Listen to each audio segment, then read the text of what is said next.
या सगळ्यामध्ये R S S सोबत तुमचा एक जुना किंवा एक प्रदीर्घ असा काळ तुम्ही आर एस एस मध्ये काम केलेलं आहे.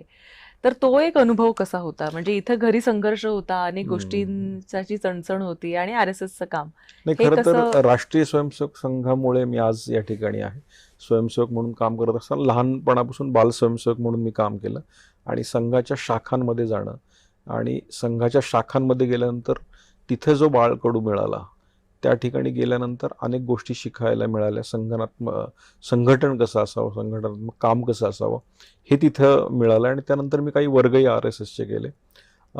राष्ट्रीय स्वयंसेवक संघाचे वर्ग खास करून प्राथमिक आणि प्रथम वर्ग 21 दिवसाचा, त्या ठिकाणी तर खूप जास्त शिकायला मिळालं. पहाटे 4ला उठल्यापासून सगळ्या गोष्टी आपल्या आपण करणं आणि किती मोठे आपण झालो तरी पाय जमिनीवर ठेवण्याचा बाळकडू तिथेच मला वर्गात मिळाला.